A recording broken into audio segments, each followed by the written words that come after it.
vir jou 'n formule en as jy hierdie doen, 1 + 1 is gelyk aan 2 en al die klas van goed.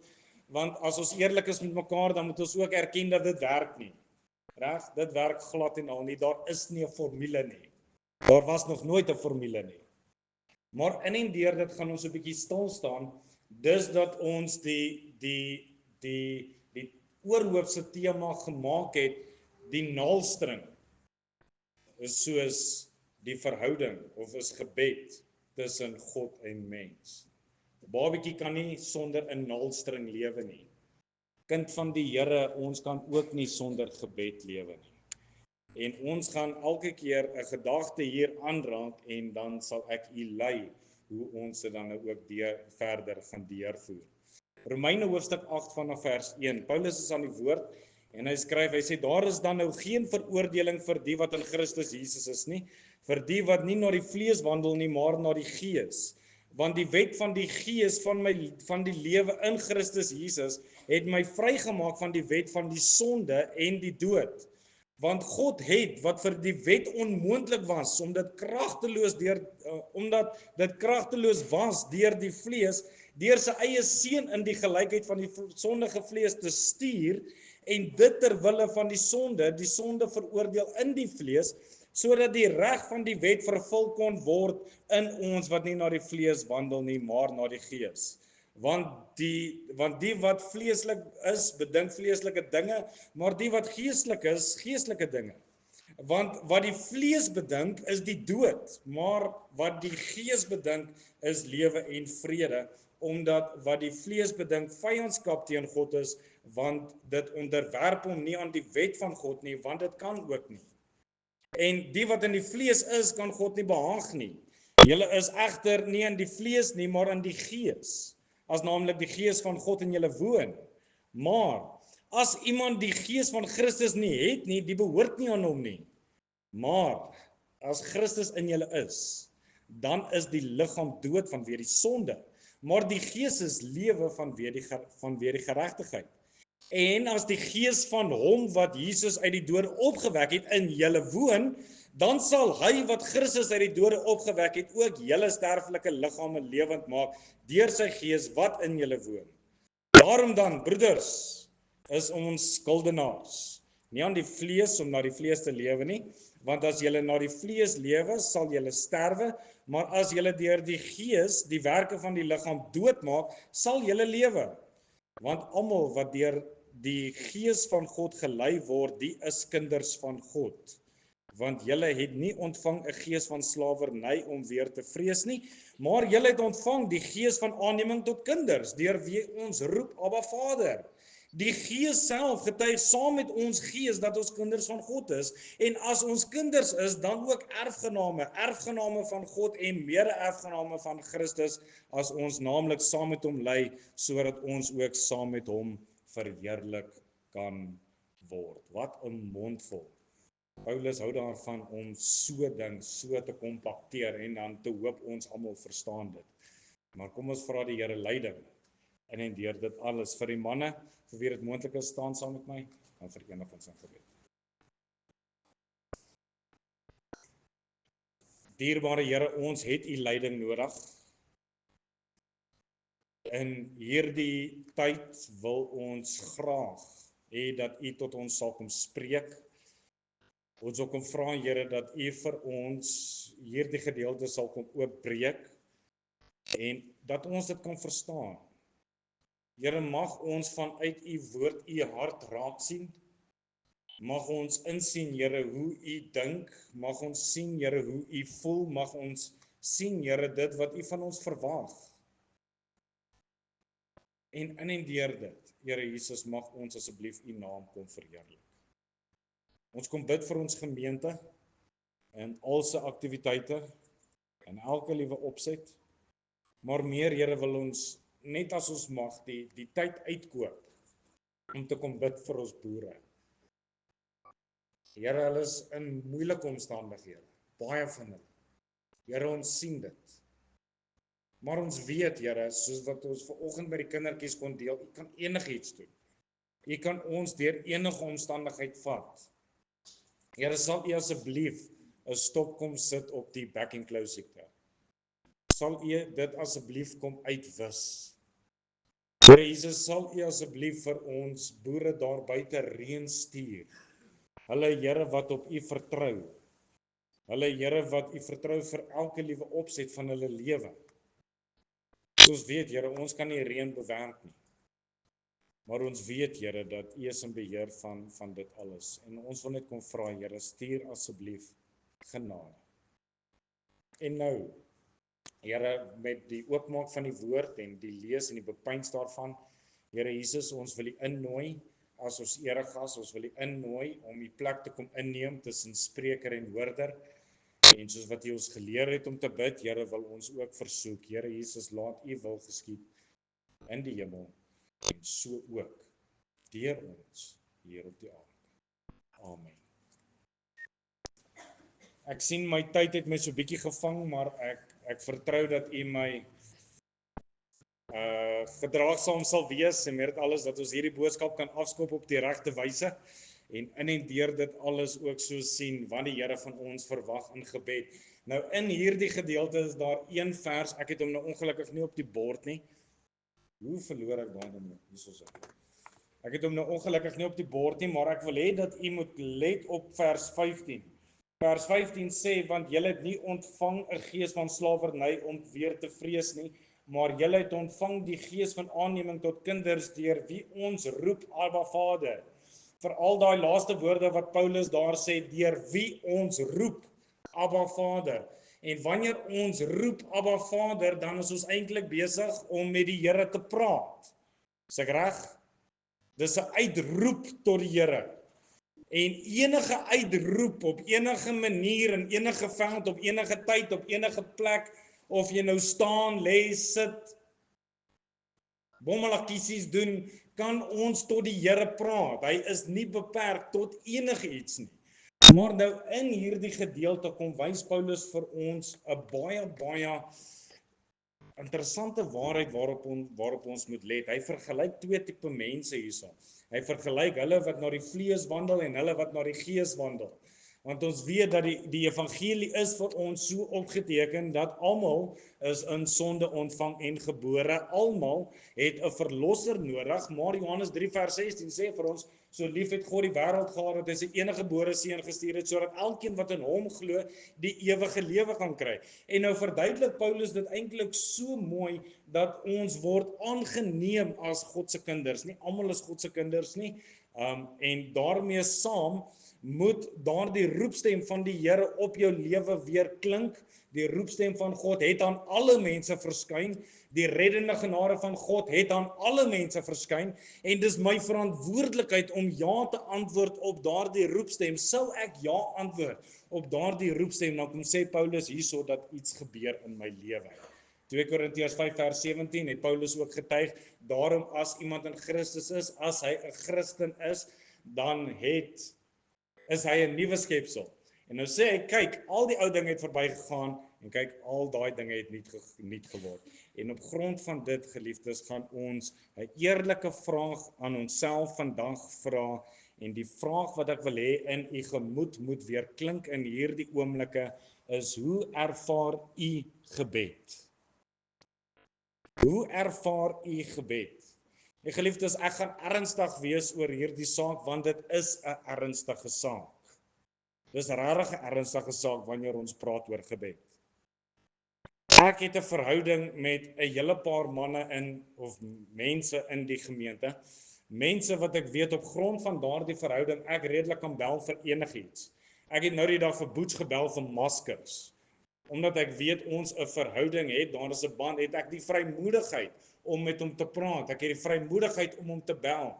Ek het die vrymoedigheid om vir hom te vra, oor die gee my raad aangaande die of daai. Hoekom het ons dit nie met die Here nie? Hoekom? Vir party is gebed iets moeilik. Dis bekend. Maar in dieselfde asem is gebed vir ander moeilik. Dis stil, dis frustrerend. Daar is baie mense, geliefdes, wat bid en voel dat God naby is.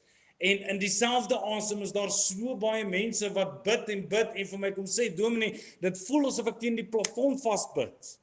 Asof my gebede net nie verby daardie gravitasie kan kom en uitgaan na die Here toe nie. Baie mense bid getrou. Maar net so is daar baie mense wat bid met 'n swaar hart. En dan ook is daar so baie wat bid wanneer alles besig is om uitmekaar te val. Baie gelowiges vandag, geliefdes, sit met 'n woeling hier in hulle hart. Bid ek reg? Bid ek reg? Daar is baie kinders van die Here selfs wat voel, hoekom voel ek so leef?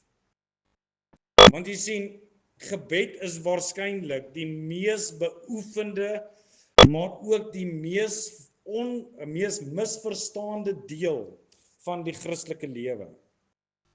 Baie mense dink dat gebed is 'n geestelike plig wat ons moet nakom.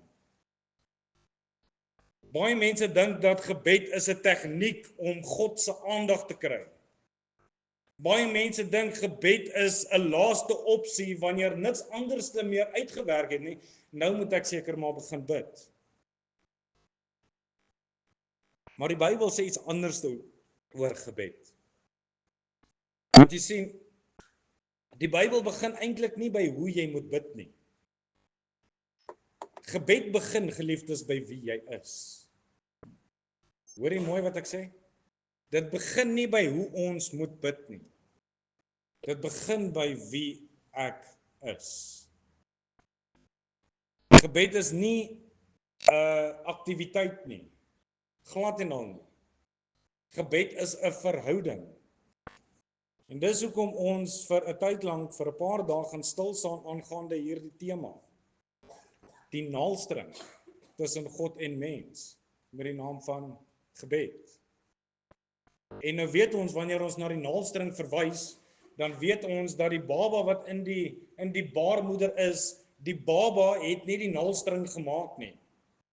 Die baba het nie besluit om homself aan daai naalstring te koppel nie.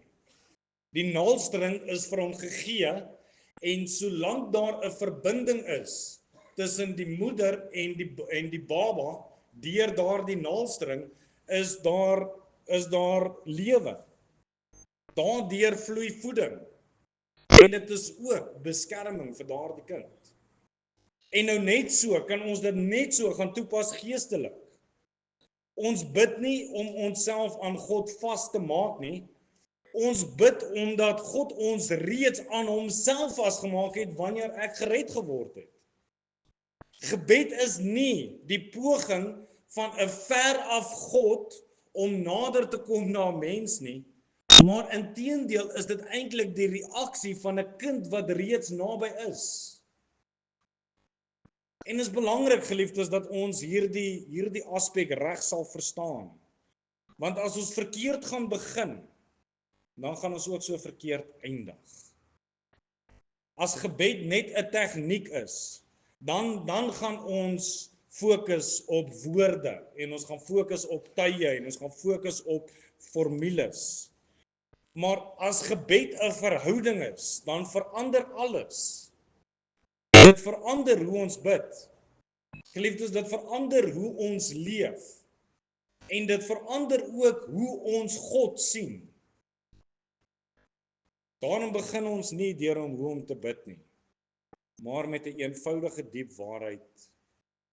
Dit begin by 'n verhouding.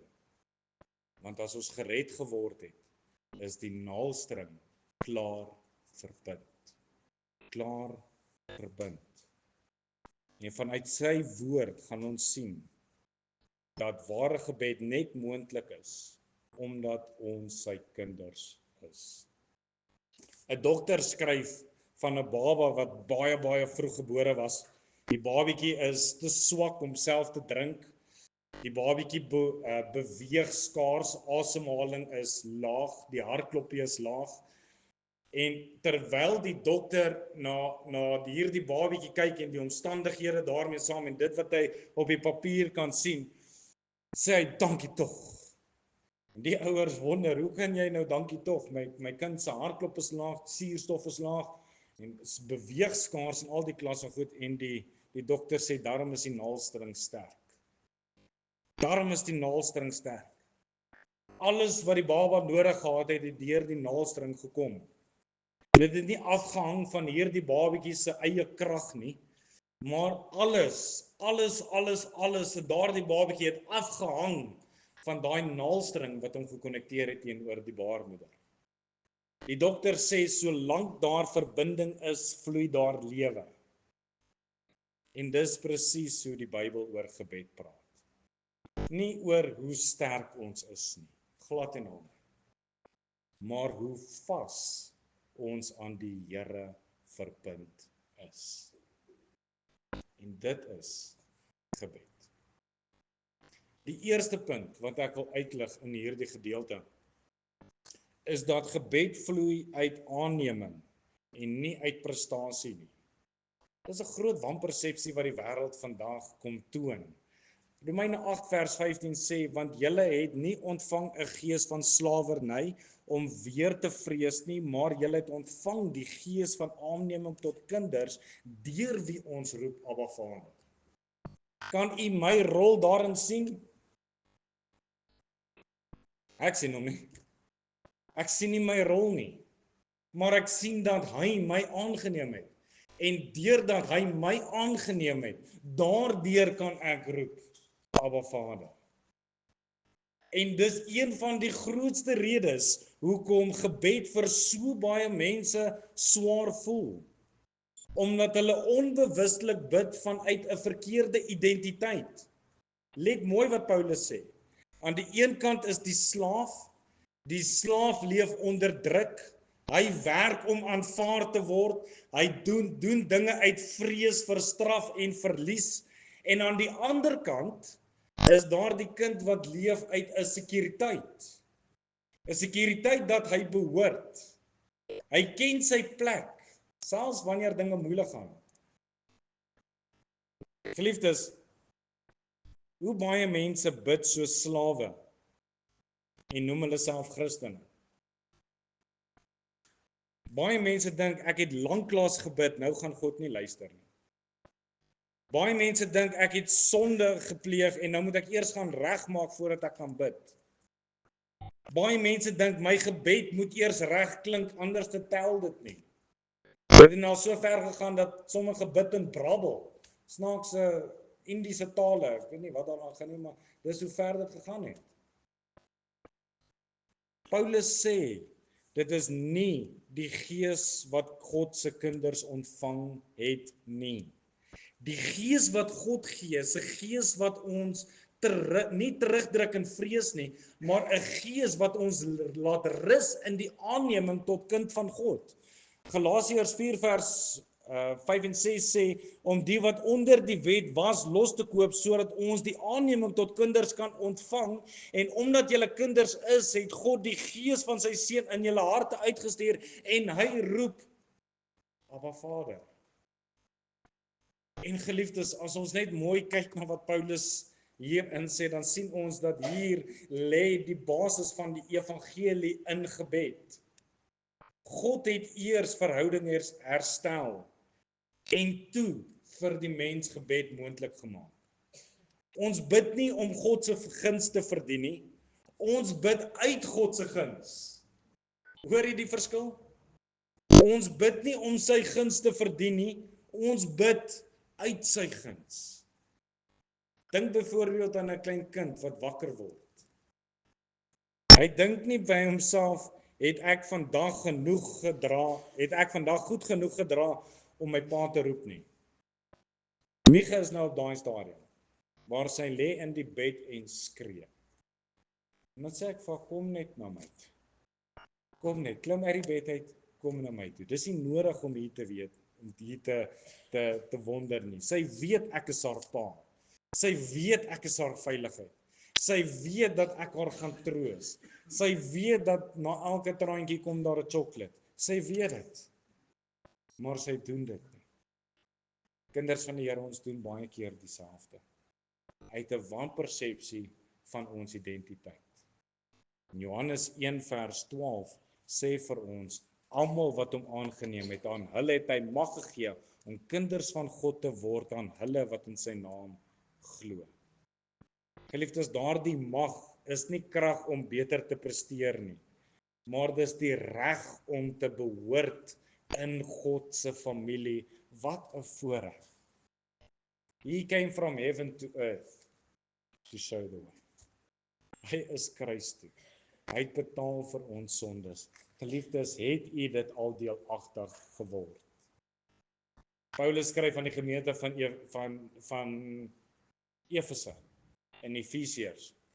Sê vir die gemeente, onthou julle dat daar 'n tyd was dat julle sonder God en sonder hoop in hierdie wêreld was. Onthou julle dit.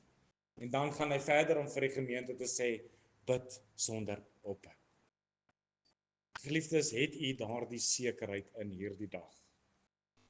Baie keer kan ons bid en ons voel vuil, ons voel swak, ons voel dalk onwaardig. Dit voel dalk asof ek nog 'n slaaf is en nie 'n kind is nie, maar die Here nooi jou vandag om nie meer harder te probeer nie. Die Here nooi jou na hom toe, kom. In Jakobus 4 skryf Jakobus aan die gemeente en hy sê, nader tot God en God sal tot julle nader. Kom in gebed. Let op daardie naalstring. Let op die voeding wat die Here jou wil gee, aanvaar dit net. Aanvaar sy goedheid en sy guns in jou lewe. Wanneer daardie klop op jou hartsteer klop, ons hoor hom baie keer, as ons nog nie die Here ken nie, hoor ons hom. Geliefdes, aanvaar hom. Vat hom. Want gebed kom vanuit die gedagte dat God my siel uit genade gered het. En daarmee saam weet ons dat nadat ons gered word, dan word ons die Heilige Gees deelagtig, en in die tweede gedagte sien ons dat die Heilige Gees is die naalstring van die verhouding. Julle het nie ontvang 'n gees van slawerny om te vrees nie, maar julle het ontvang die gees van aanneming tot kinders, deur wie ons roep, Abba Vader. As die eerste gedagte vir ons kan sê dat wie ons is en dat ons kinders van die Here is, dan kom hierdie gedagte nou verder en hy kom help ons hoe hierdie verhouding nou lewendig kan bly. Soos wat hy daar sê, deur wie ons roep. En daardie klein woordjies deur wie is teologies vir ons baie belangrik. Paulus sê nie dat ons leer om God Vader te noem nie. Hy sê ons roep dit deur die Gees. Die woord roep dui op iets spontaan, iets wat hier van binne af kom. Dis nie iets wat vooraf beplan is nie. Dis die taal van afhanklikheid. Aan al die ouers hierso vandag. Wie het julle kinders geleer om te huil? Watter klank hy moet maak? Sy moet maak. En as ons nie die klank like nie, dan draai ons 'n bietjie terug, né? Gaan terug na daai kanaal toe, of daai kanaal toe. Ons hou nie van hierdie skree nie, kom ons draai daai. Niemand nie. Ons kinders huil van natuurlik. Dit is die geroep dat daar lewe is. En so ook, geliefdes, is gebed nie iets wat ons aanleer nie. Dit is nie iets wat ons aanleer nie. Dis iets wat die Heilige Gees binne ons werk. Vers 16 sê dat die Gees self getuig saam met ons gees dat ons kinders van God is. En nou moet ons mooi oplet na daai vers. Hy sê nie dat die Gees getuig net vir ons nie, maar dat daardie Gees getuig saam met my gees. Dit beteken dat die sekerheid van ons verhouding, waaroor ons gepraat het in die eerste gedagte met God, ons die vrymoedigheid gee om te bid. Dit kom nie vanuit onsself nie, maar uit God se teenwoordigheid binne ons. Galasiërs 4 vers 6 sê, omdat julle kinders is, het God die Gees van sy Seun in julle harte uitgestuur en hy roep, Abba Vader. Die Gees roep. Gebed, geliefdes, begin nie by my mond nie. Glad en al nie. Dit begin by die Gees van God wat hier in my hart woon. En so kom die gedagte van die naaldstring weer net so mooi uit.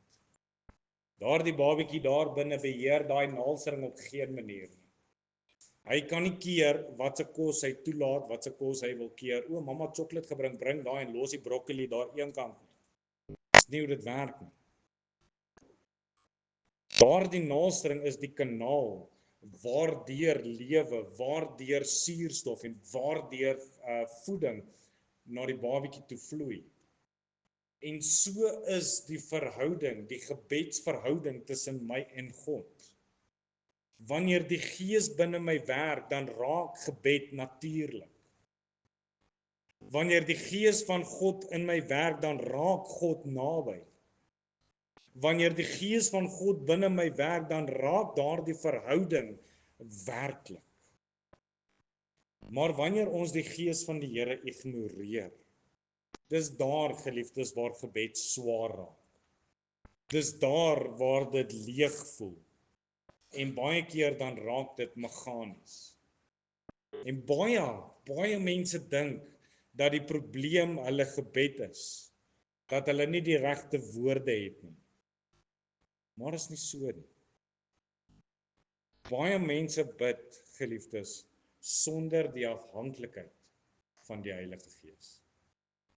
Sagaria 12 vers 10 sê, maar oor die huis van Dawid en oor die inwoners van Jerusalem sal ek uitgiet die gees van genade en smekinge, en hulle sal opsien na my vir wie hulle deurboor het, en hulle sal oor hom rouklaag, soos 'n mens rouklaag oor 'n enigste seun en bitterlik oor hom ween, en soos 'n mens bitterlik ween oor 'n eersgebore kind. Die gees van genade en smekinge, skryf Sagaria. Dis die Gees, geliefdes, God se Gees, wat gebed wakker maak. Dis God se Gees, wat die hart sag maak. En geliefdes, dit behoort God se Gees te wees, wat my mond oopmaak. As gebed vir jou voel soos 'n plig,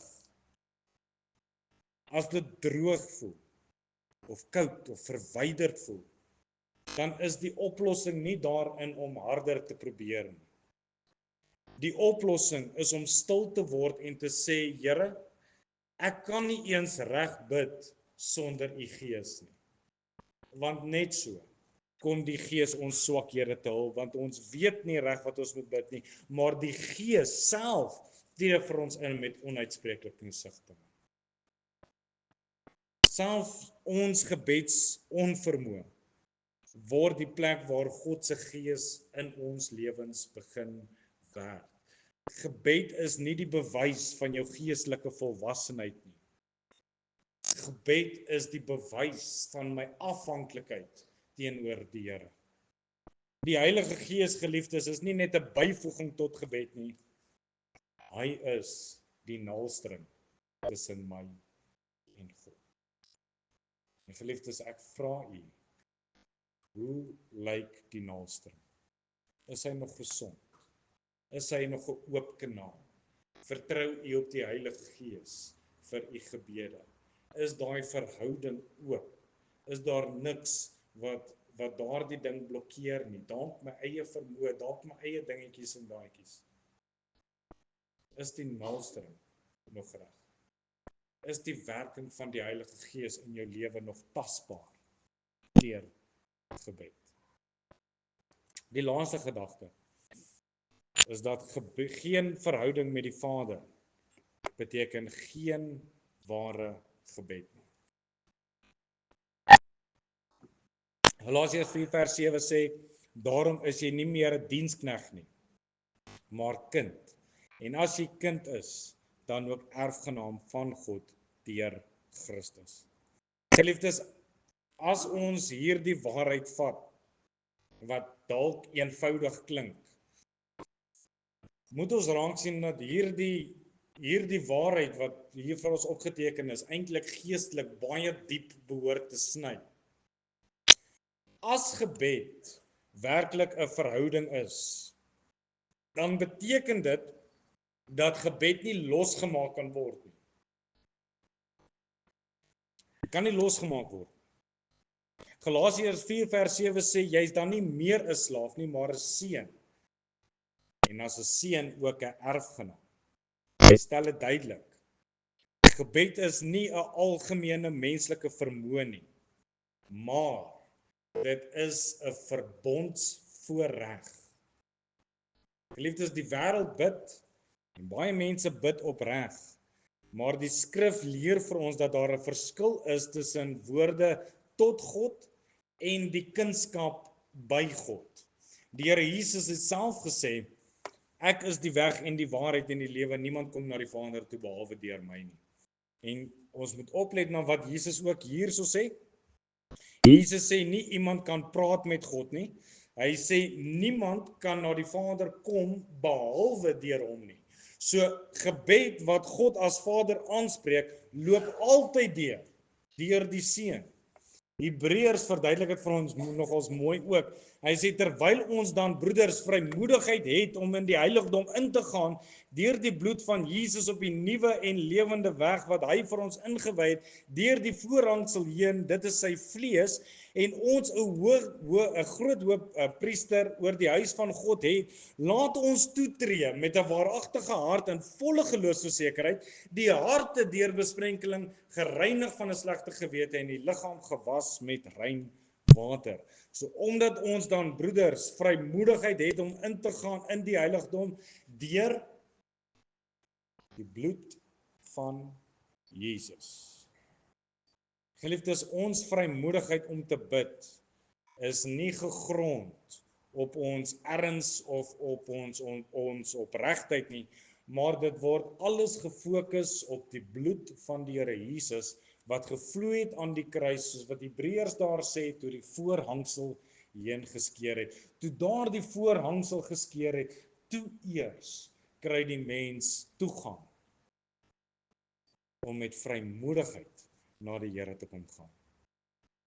En dit beteken iets belangriks. Geen mens bid homself in 'n verhouding met God nie. Die verhouding kom eerste en die gebed vloei daarna. Dit beskerm ons teen gevare. Gebed red ons. En deur dit alles is dit deur gebed wat ons tot God in bekering gaan. Efesiërs 2 vers 18 sê, want deur hom het ons albei die toegang deur een Gees tot die Vader. En let op die orde, deur hom, Christus, in een Gees tot die Vader. Die volle drie-eenheid, dit is die volle drie-eenheid van God wat gebed moontlik maak in elke gelowige se lewe. Dis waarom gebed soms vir mense leeg voel. Omdat daar baie is wat nog nie werklik tot rus in Christus gekom het nie. Hulle praat, maar daar's nie rus nie. Hulle soek, maar daar's nie sekerheid nie. En die belangrikste vraag vir elkeen van ons vandag is nie hoe goed bid ek nie. Glad en al nie. Die vraag wat ons vandag moet vra is, aan wie behoort ek? Daai is die vraag. Daai is die vraag. Gebed is nie die bewys dat ek 'n kind van God is nie. Dis die gevolg daarvan. En geliefdes, as u vanmôre hier sit en u besef dat u bid baie, maar u ken net nog nie die rus van versoening met God nie, dan nooi die Here jou nie om harder te bid nie. Hy nooi jou nie om meer en meer te probeer nie. Hy nooi jou om na hom toe te kom. Die Here Jesus staan in Matteus hoofstuk 11 met die mense wat van een plek na 'n ander plek toe loop en hulle probeer by daai ene dingetjies uitsorteer en by daai ene en by daai ene en by daai ene, en terwyl die skare so om hom heen hardloop, staan hy daar eenvoudig en hy sê, almal wat vermoeid en belas is, kom na my. Kom, die uitnodiging is daar, kom. En die kosbare belofte daarin gevind, ek sal vir jou rus gee. sal. Ware gebed, geliefdes, vloei altyd vanuit versoening met God en loop altyd deur die Here Jesus Christus. Hy is nie net die een na wie ons bid nie, maar hy is ook die rede hoekom ons kan bid. Geliefdes, die naaldstring is nie iets wat ons kan maak nie. Dis iets wat deur God gegee is. En vandag wil ek hê dat ons net moet raak sien wat dit in eerstens behels. As dit by tegniek begin, maar ons mis die identiteit, gaan gebed altyd vir ons swaar bly. Die woord van die Here wys vir ons dat gebed nie begin by ons wat ons hande vou nie, maar dit begin by God wat ons hande vat. Ons kan sien dat gebed vloei uit aanneming en nie uit ons eie prestasie nie. As dit moet afhang van my prestasie, het God geen rede om na my te luister nie. Ons moet raak sien, geliefdes, dat die Heilige Gees is die lewende verbinding tussen God en mens. En sonder versoening met die Vader deur Christus kan daar niemand met vrymoedigheid na die Vader gaan nie. Ons moet dit raak sien. 'n Baba maak nie sy eie naaldstring nie. Hy besluit nie wanneer dit vasgemaak word nie. Hy dra dit net en hy leef voort. En so stuur die Here sy seun. Hy kom maak daardie naaldstring vas aan elkeen wat in geloof aan hom behoort. Geliefdes, elke gebed wat ons bid, hoe ook al gebroke, hoe kort, hoe stil, is nie 'n poging om God nader te trek nie, maar 'n bewys daarvan dat God reeds naby is. Vir sommige van ons is dit vandag 'n troos. Ons kon dink dat ons gebed is swak, maar God wil vandag eintlik vir elkeen sê, jy's my kind. Vir baie is dit ook 'n uitnodiging. 'n Uitnodiging. Ons het gepraat, maar ons het nog nie gerus nie. Geliefdes, die Here nooi ons nie na 'n gebedslewe nie. Nêrens toe nie. Hy nooi ons na 'n verhouding. En die gebed is die uitvloeisel van die verhouding. Vir ons almal is dit 'n herinnering. Gebed is nie 'n geestelike prestasie nie.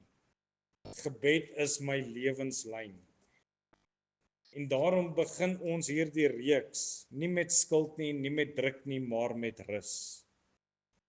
Geliefdes, rus in die Vader, rus in die Seun en rus in die Heilige Gees. Want solank as wat daardie verbinding daar is en die vloeistof, die voedsel wat ons kan kry, direk so van God, deur daardie naaldstring, deur daardie gebed na ons toe kan kom, dan sal ons as kinders van die Here waarlik lewe. Liefdes, voordat ons aangaan na die tweede boodskap toe vanaand, wil ek regtig hê dat u net hierdie gedagte in die binnekamer moet invat. En eerlik net introspeksie met jouself doen, hoe lyk my gebedslewe? Dan vanaand om 6:00, nie 6:30 nie, vat ons hom verder, ook so in hierdie reeks. Mag die genade van die Here met elkeen wees, ook wat hierdie onderwerp aanbetref. Amen. Kom ons bid saam.